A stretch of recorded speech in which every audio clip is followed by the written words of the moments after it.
Edgar Cayce, Story of the Origin and Destiny of Man. Now then, as I said many times, my parents were hippies, came from Cuba initially, was in the hippie scene, from the 60s, 70s. I'm born in 1974. So then they had a lot of books lying around. I wasn't withheld any information, and I wasn't raised in any traditional religion or anything. I was taught to reject that.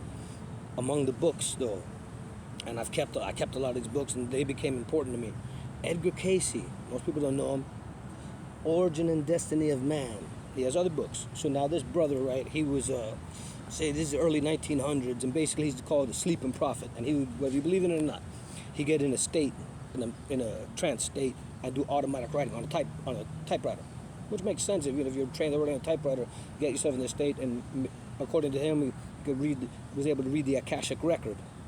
It's something that's, the astral plane, let's say, and it's the entire history of existence. And from there, he could predict stuff, and he began healing people, and people would be lining up, and he healed himself.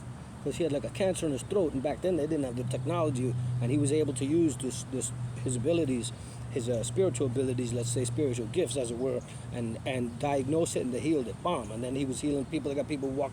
His wife got to bring him in the house, and he's healing people. And then somebody came to him to use it for the stock market, his predictions, and then he fell ill, and then he walked away from it. And then he started just focused on reading the Akashic record for the purpose of teaching humanity and these sorts of things. And then that book has an explanation, basically. So Genesis is the most profound scientific work in humanity. Woo! How about that? I'm gonna let that sink in for a minute. The Bible, Genesis 1 Genesis 1 is the most profound scientific document on the planet. It's the most concise, and it tells the story after the Big Bang and the formation of Earth, and it tells a story in the theory of evolution. But anyway, so Edgar Cayce's goes deeper, but it's like that. And I'm not being sacrilegious because I'm not putting Edgar Cayce on the same level as the Bible, but it expounds upon it. But you have to have the intelligent. You couldn't explain it to a kid, but it talks about God and amulets, the first proto soul. And as I was mentioning in the other video about that these souls initially, there's ones that stay with God, but then other ones wanted to project their will into the void, which is our fantasy, otherwise known as Maya or illusion, in that culture.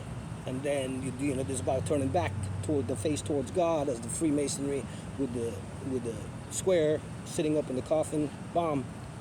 So Edgar Cayce, Origin and Destiny of Man, very influential on me, and he has other books too. I'll recommend another one, but most people don't know that book. It's not a long book, easy to find, easy to download. Edgar Cayce, The Origin and Destiny of Man. I don't know anybody else who knows about it other than the people I've shown it to, and obviously my parents who had it lying around. But it's brilliant.